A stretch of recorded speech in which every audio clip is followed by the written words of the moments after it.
Di tanah Bali, seorang anak yatim piatu bernama I Nyoman Jayaprana. Sejak kecil ia telah kehilangan segalanya. Suatu hari, dengan langkah kecil namun hati yang besar, ia datang ke istana Kalianget, memohon untuk diizinkan mengabdi.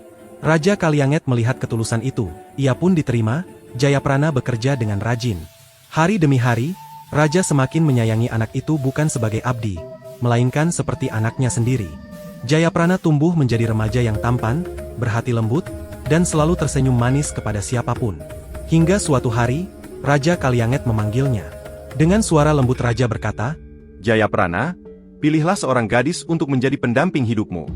Ia belum berpikir tentang pernikahan, tetapi Jayaprana tidak kuasa menolak titah rajanya. Maka ia mencari, hingga hatinya tertambat pada seorang gadis jelita, Ni Komang Layonsari, putri Jero Bendesa dari Banjar Sekar. Upacara pernikahan dilangsungkan. Jayaprana dan Layonsari menghadap Raja, bersujud penuh hormat. Namun saat itu pula, Raja terdiam, terpesona oleh kecantikan Layonsari. Setelah pesta usai, pikiran Raja terus dihantui Layonsari. Ia tidak sanggup menahan gejolak hatinya. Raja mengumpulkan para abdi, meminta cara memisahkan Jayaprana dari istrinya. Keluarlah sebuah titah gelap.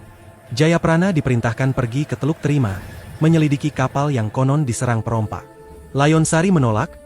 Firasat buruk terus mendatanginya dalam mimpi. Namun Jayaprana, yang sejak kecil berutang budi pada Raja, tidak bisa menolak. Dalam perjalanan menuju Teluk Terima, firasat buruk menghantui Jayaprana. Dan ketika tiba di hutan, Pati Saunggaling menyerahkan sepucuk surat. Jayaprana membacanya. Surat itu memerintahkan menghilangkan nyawanya, dan setelah itu Layonsari akan diambil Raja sebagai istri.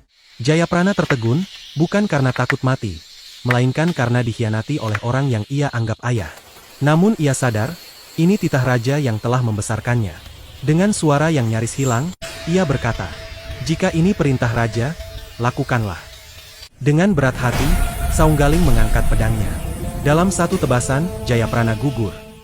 Darahnya menyembur, namun bau harum semerbak memenuhi udara. Tiba-tiba angin bertiup kencang seperti marah. Rombongan kembali ke istana. Namun di perjalanan pasukan banyak yang mati diterkam harimau dan digigit ular. Seakan dunia menolak kejahatan itu. Berita kematian Jayaprana sampai ke telinga Layonsari. Ia memeluk pakaian suaminya yang masih beraroma tubuhnya, dan menangis hingga tak kuasa berdiri. Layonsari mengangkat keris suaminya. Mesatya, setia mengikuti suaminya ke alam lain. Saat Raja mengetahui Layonsari telah tiada, ia dilanda penyesalan luar biasa. Tak mampu menanggung beban dosa, ia pun mengakhiri hidupnya.